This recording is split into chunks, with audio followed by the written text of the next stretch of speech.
In this episode with Rachel Hughes, the founder of New World Native, you will learn how to live a healthier and happier life. You'll also learn how to find a qualified, caring, holistic practitioner. And you will learn how to embrace your purpose in life and how your purpose will see you through the challenges that come your way. Okay, let's go.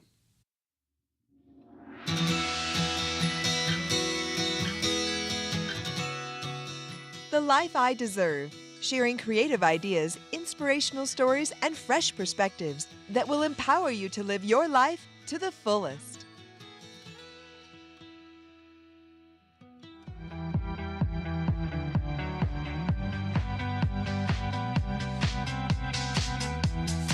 Hi, I'm Jack Canfield, and you're listening to The Life I Deserve by my good friend, Adrian McMillan. This is The Goal Show, brought to you by The Life I Deserve. I am your host, Adrian McMillan. I have the most amazing guest for you today. Are you ready to get healthy? Are you ready to take your life to a new level? Because this guest will help you to do that. Globe-trotting Rachel Hughes is the founder of New World Native, an online platform and global community of health and wellness professionals. Her current path has been very much fed by her ongoing personal quest to bring her mind, body, and spirit into alignment. Through years of exploration, open-mindedness, and the desire to shift from a reactionary to preventative mindset, she discovered a variety of healers and modalities that would eventually become the impetus to create the New World Native Network. Hi, Rachel. Hi, how are you? Great. It's fantastic to have you on the show today. I would love for my audience to get to know you. So would you mind elaborating a little bit on the intro I just gave? Sure. I grew up in Australia and I currently live in Los Angeles, California. I came from a Western medical family. My dad's a surgeon and my mom's a nurse, and like many kids in the 90s, was put on Ritalin to enhance my concentration abilities. And it ended up in me being on medication 3 times a day for 10 years. And by the time I hit college, I was not only on Ritalin, I was on the pill and like Roaccutane, which is a very strong drug for acne skin. And I found myself with really, really bad digestion issues. And I actually found myself going through what I discovered later was withdrawals from Ritalin, because surprise, taking a drug 3 times a day for 10 years, you kind of get dependent on it. And so when you stop, you go through all sorts of craziness. And so through not feeling great in my own body and having these different issues and kind of talking with my family and being suggested a bunch of different kind of Western medical kind of remedies that didn't resonate with me, I went on my own journey to kind of try and heal myself and alleviate some of the discomfort that I was in. And what I ended up finding was the first book I ever picked up, which was The Tao of Detox. And I realized that I could go to the grocery store and I could juice, I could buy a bunch of vegetables and fruit, and I could actually, stop drinking, and I could actually heal myself. And then I discovered there were a bunch of different herbs and supplements and different ancient remedies, like, if you wanted to draw toxins out of your body, you can have clay in the morning, like bentonite clay, and all these, and saltwater flushes, and all these different things. And I became obsessed with detoxing because I realized and I felt how good my own body and this power I felt from being so clean and detoxed, which was completely drug-free, alcohol-free, and it was this insane feeling of power generated by me. And I was like, holy shit, this is really addictive. So I kind of went through my own journey of healing myself, and then through a bunch of different amazing recommendations, I ended up doing EFT the tapping technique for a really long time, because one of my other backstories is I was adopted as a child, and so I've grown up with a bunch of different abandonment and commitment issues, which I really wanted to work on. So not just like the physical nutritional detoxing and health kind of pursuit, but also then the energetically spiritual soul kind of healing that I wanted to do, because as much as we need to have showers because we get dirty, we actually need to do that to our energy field. And so I went about systematically trying to cleanse that through different modalities, that being EFT, different body works, plant medicine, and ended up in Bali doing a detox, ended up in India doing a spiritual journey for 4 months. And all of these different things were running in the background of me and my creative pursuit, my professional pursuit, which was creating community and experiences in the music and art world, which is a very hedonistic lifestyle and profession, just because naturally it's a night. Usually those things are at nighttime and there's alcohol involved and it's a party. And so as much as I loved that and that creative expression, my body wasn't loving it. And so I actually ended up wanting to move to LA around 2014, finally moved in the beginning of 2015. And through leaving an amazing community in Sydney, Australia, of healers from all walks of life, and naturally I was this go-to for my friends because I loved helping people and watching them pop off and have their own little spiritual awakening once they discovered yoga or meditation or the different myriad of healers that were at our fingertips. And so I found myself in LA wanting to tap into the different healers, and I found it really, really difficult. And then I remember I was traveling around and I was in Mexico for a bit and I was in Paris, and I remember so vividly I was in Paris. I was like, oh, I'd love to ground because I've just been on the go nonstop and I feel really ungrounded and disheveled because being on a plane is crazy for your body and your energy field. Anyway, I was like, oh, how the hell do I find this? There was no one place that aggregated all the wellness professionals, like an Airbnb experience or a LinkedIn experience, where I could just go there and I could read a bunch of stuff about someone and then make my own informed decision to be like, cool, I'm going to connect with that person and book with them. And so I don't know what it was. There was some innate knowing that I just had to go and create this thing that didn't exist. And it was never my plan. I actually moved to LA to work in the movie industry. So crazily, I just started creating this thing on the side and working on it. And I'll cut a long story short, but basically in 2017, we got our first angel investment. I was able to go full-time on the project, and we did a world tour. We went from Amsterdam to Lisbon to Bali, LA, New York, and ended up at South by Southwest in Austin, Texas. And each of these places we had events and we did programming, and it was just so amazing to see how global the community was, completely organically. It all had grown so organically without any advertising, basically. And so now we're at a point where we're about to kind of head into a bit of a rebirth in 2019, which is super exciting. And as we partner and grow with the wellness ecosystem, which is like very much coming out of LA in California, it very much feels like this is where it's the epicenter of the wellness kind of movement. So yeah, super exciting to be talking to you and sharing that story. So yeah. I love it.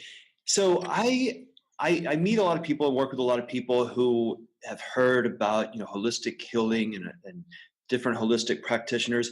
And I feel like they want to do more of that, but a lot of times we get kind of stuck in our ways and stuck in our habits.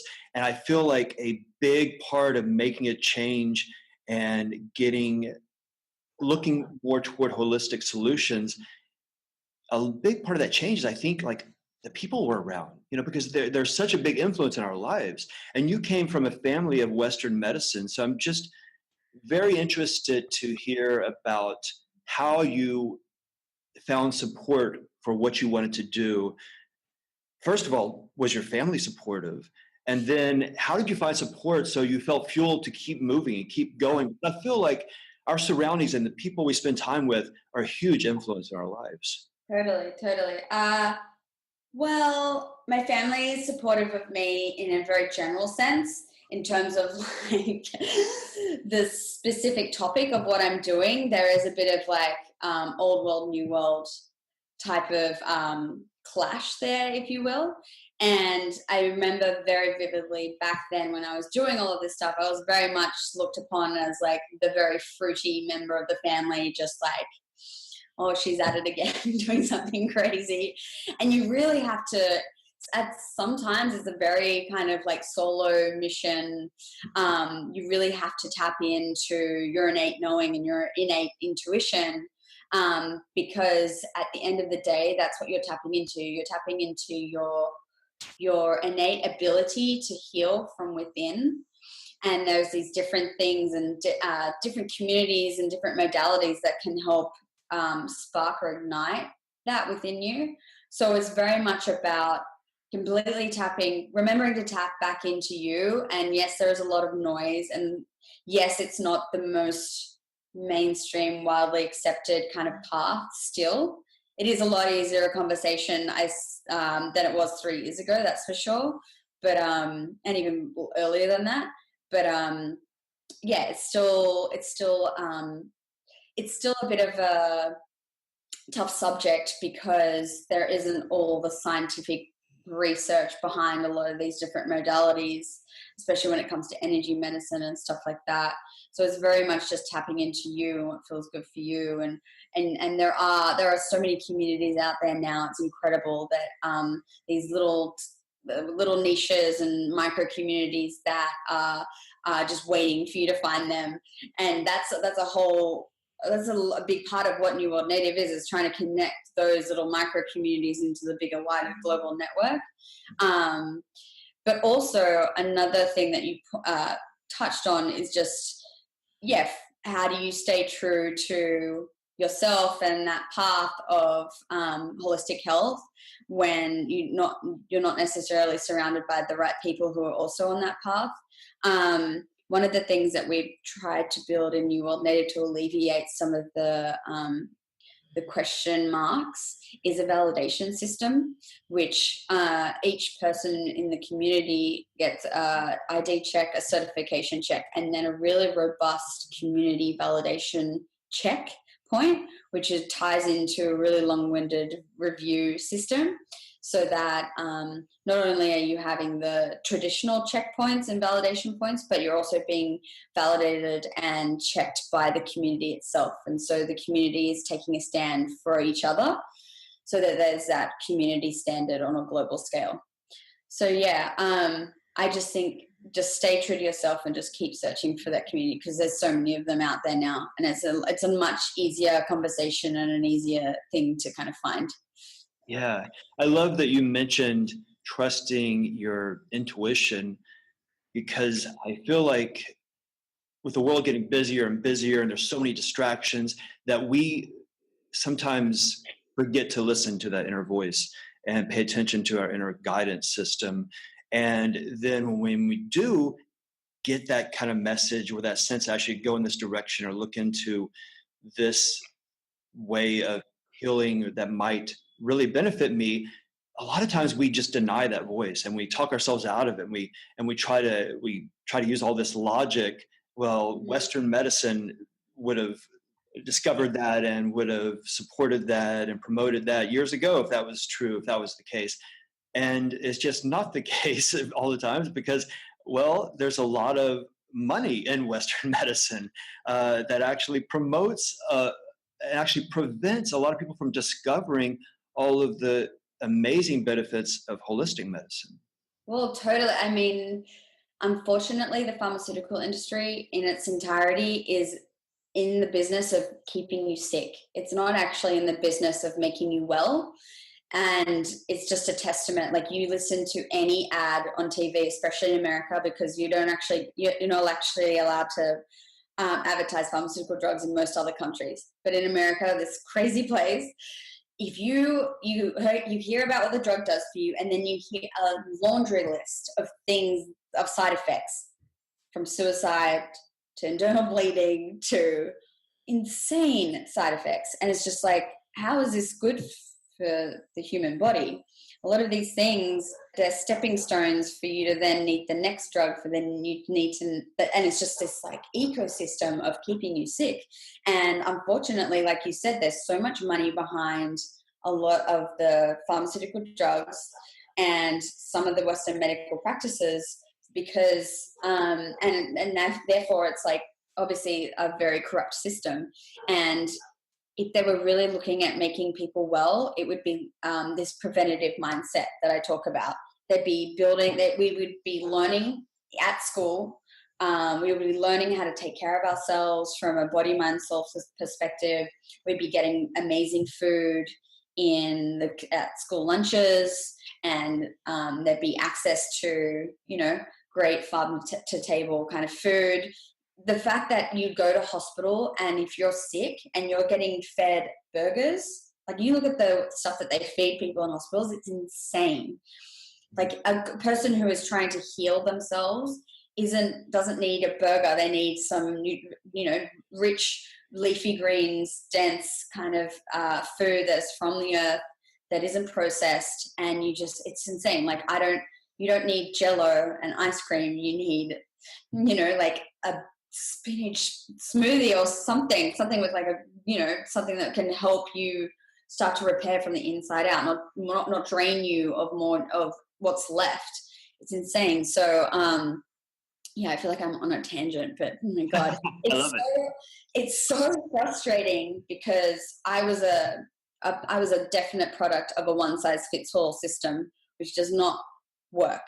And unfortunately, we are all completely unique, and a one-size-fits-all does not work for every person. And instead of looking at the person in a holistic way, from what's not only what's wrong with you and where is the pain, it's like, what stresses you out during the day? What is your lifestyle like?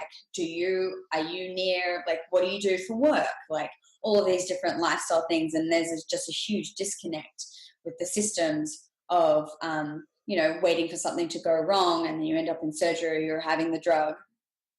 We're talking about money in the pharmaceutical industry. Also, the money and the time and the research that's put into marketing is so effective. And so we need to really empower ourselves with holistic knowledge, so we are ready to, when we see all this marketing in front of us, that we know better than to just follow that and to buy in and be like, yes, this is the easy route. Now I can get on with what I need to do. What I love is that you are taking the time and putting the energy into building something that actually makes it easy for people to make healthy decisions. Yeah, totally. Whenever someone asks me what the easiest way to kind of kickstart their holistic health journey, I always say it's the food, because it doesn't cost you a crazy amount of money. You're not having to go see a healer. It's as easy as Googling some healthy recipes and going to the grocery store and just making sure that you know exactly where the food that you eat has come from, and making sure that the food that you're eating is not processed. So if you can get stuff that is usually from a farmer's market, or you're just taking that extra 5 minutes to like throw a salad together, like it actually doesn't take that long, but it becomes so overwhelming for people who are busy that they just think that it's way easier to just pull that supplement bar out. But like, if you actually timed how long it took you to go and buy that thing, you probably could have used that exact same amount of time and gone and just got the spinach and the carrots and the tomato, you know what I mean? And it's like, it's actually, but because it's marketed as like the easy route, and because we are so time poor, and the digital revolution has just made us so distracted, like we're either on our phone or on a computer, we are programmed to think that these things are way too hard, and the amazing chefs that you see on TV are the only people that are, well equipped to put these things together. Whereas actually, it's not rocket science. It's probably the easiest thing on the planet to do, is like to make yourself a meal. It's really not that hard. But yeah, we're just not programmed, and we're not taught in schools, and we're not taught these super simple daily holistic habits to keep ourselves in this state of thriving, instead of just like mere survival, just like doing the bare minimum before something like catastrophic happens. Like, you end up having, I know so many people who have ended up either on antidepressants or they're having anxiety problems. And it's a lot of the time is to do with like what they're actually eating. If you looked at their diet, they're probably completely dependent on coffee for 12 hours a day, and eating not a lot of, rich, dense, colorful foods like your salads and, beetroot and all that kind of stuff. The more colors, the better. They're probably just eating a lot of white food, which isn't great. And they're, there's a lot of science out there to back up the fact that the gut is actually your second brain, and it actually is the blueprint for a lot of these depression and anxiety disorders. And I just keep going back to food. Like, you don't actually need, if you can't afford to see these fancy healers, you don't actually need any of that stuff. You can literally heal yourself through what you put in your body, and it's actually cheaper. So yeah. I agree. I think a lot of people can't believe that, though. But I do agree. And I think even if it takes a little extra time to throw together a very organic smoothie, I think you can feel 5 to 10 times better than you would if you eat that bar. And that, when you feel better, you get more done, you enjoy life more. It makes a huge difference. And the more we move into the future, the more we move into food that is manipulated. It's GMO, it's modified, and we don't even know what it will do to our bodies. We won't know for years to come. Yeah, it's pretty scary. I feel like there is a definite pendulum swing back, though, towards the earth, towards ancient modalities, towards these simpler ways of looking after yourself and working with the planet, and the way that you feed yourself and nourish yourself. There is a huge wave and a movement, which is a testament to the fact that the wellness industry is now a $4.2 trillion industry, and that's merely a guess out of the Global Wellness Institute. Like, it's only because they're the only ones doing any of the research, but I'm sure it has to be a lot bigger. The problem is it's such a highly fragmented industry. And that's our biggest problem, is like there are all these micro communities that are doing these amazing things. They're growing food on the earth. They're regenerating the soil. They're looking after their young and old. But none of us are connected. And so the general population feels isolated, and they think they're alone, and they don't think that they have the support in order to make these different life changes. Because if you're in a family and you're the one who wants to make the change, and everyone else is too busy watching the Kardashians, like no one's going to get on that boat. But even though, actually, I'll take that back, because it's interesting watching the girls. So they do eat. One of them eats really, really healthy, and I do notice that that is a good. Like, there's different media outlets that are pushing these different personalities and these different people who have such influences on the wider masses. It's infiltrating a little bit, but the wellness industry and these different products are never going to be able to match Coca-Cola and Pepsi dollar for dollar. So it's really heavily reliant at this stage in the wellness industry on these communities to be just like, changing one person at a time and being there, and slowly but surely just like expanding. But yeah, it's a super exciting time, because already you can see the developments over the last 3 years of how much more of a easier conversation it is for people. But yeah, the big difference is like, you can live in these bubbles in Los Angeles and New York and Sydney and Lisbon and Amsterdam, and you're surrounded by people who totally get it. But it's the biggest change that we need to be aware, like going after, is like middle America and these suburban, rural parts, all these bigger, widespread, sprawling cities that aren't necessarily, in these bubble states where it's, an easier conversation. So a lot of the different products and companies that we work with are really aware of this kind of this need to expand into those markets, which is really exciting. So I feel like we're going to see a lot of change really, really quickly in the next 2 years. But it'd be really cool to like check back in with you in 2 years and see how things have progressed. Yes, I would love to have another meeting with you, have another interview with you to see how your company grows. Because I do believe, in LA, there's a lot of different holistic options. And a company like yours can help to kind of bring together the best options. Because it sounds like, from my research I've done in your company, that you vet these holistic practitioners. Yes. So it makes it easy to say, yes, this is the path I should take. This is who I should work with on my journey. And then also you mentioned Middle America, which I think is great because there are so many people there who have no idea about the benefits of holistic healing. They don't even know it's possible to heal holistic. Yeah, totally. It's funny. One of the best kind of validation points whenever I do these different world tours is like when you come across people who are like, I did yoga for the first time and I didn't realize I could feel this good. Or I stopped drinking coffee for a week and I didn't realize I could feel this good. They just have this, and they start to realize and the light bulb goes off that they have this potential to feel amazing within themselves.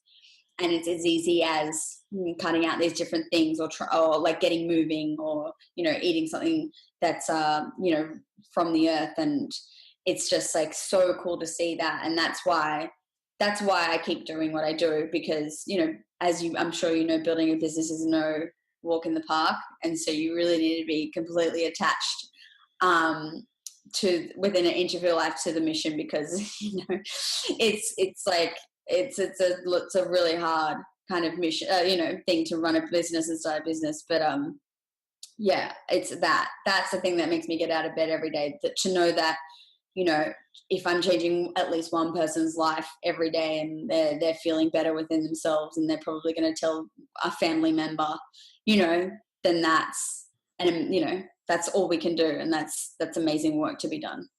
Yeah, you just brought up a great point. You would never have that energy to do this if you didn't get clear on your purpose and your mission. Totally. When you get clear on your purpose, it's amazing what you can do. You will just push through, you will knock down walls to get things done. That's what I love to stress when I work with people is to get clear on your mission, and that will fuel you and that will pull you through the tough times. Oh, totally. It's a real innate knowing. I've been asked this so many times, is like, why did you create New World Native? And I'm like, if I really, really think about it, there was no real plan. It was just an innate knowing. And this thing just kept driving me to do it and complete it and to just like keep going. And it was only through doing my own personal healing work that I was able to listen to any of the messages or the signs that were coming in. Because you are totally, every day of your life, given different signs and signals as to whether something is good for you and in alignment, or completely wrong for you and not in alignment. And so without, getting rid of the different things that are what I call noise. So, if you have a meditation practice and you're feeding yourself really great food so that your signals from your gut are sending you positive vibes, just those two simple things are like amazing ways to just like tap into your own innate essence so that you can, have a clear signal and be a clear vessel for those different. So when those signals do come up, you're like, oh, yep, okay, I'm listening to that and I can hear that, Yeah, I would love to help my audience to get started on their own holistic journey. How can they get more information about what you offer? Oh, sure. So our website is newworldnative.com and our Instagram is at newworldnative. And I am myself and Ellie and a few of others are completely tapped in 24/7. One of the best things about being a global company is that we never closed. So if anyone has any questions, there's always someone there to answer them, which is really cool. Awesome. But yeah, so feel free to reach out on any of those platforms. Well, thank you so much for sharing your journey and your amazing network with my audience today, Rachel. Thank you so much, Adrian. Have a fantastic day. Yeah, you too. Bye-bye. Bye. In this episode, Rachel shared how she took control of her life, where she used to feel like she was living in a fog, dependent on pills. She now enjoys a life of health and happiness. To help you to take control of your life, I'm providing you with a free gift. Just go to thelifeideserve.com/control for a simple yet beautiful guide on how you can take control of your life starting today. Again, thelifeideserve.com/control.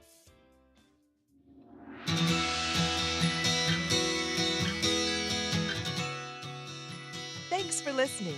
You deserve to be happy. You deserve to live a passionate, fulfilling life. Subscribe so we can take this journey together. A journey of sharing, learning, and growing. A journey to the life you deserve.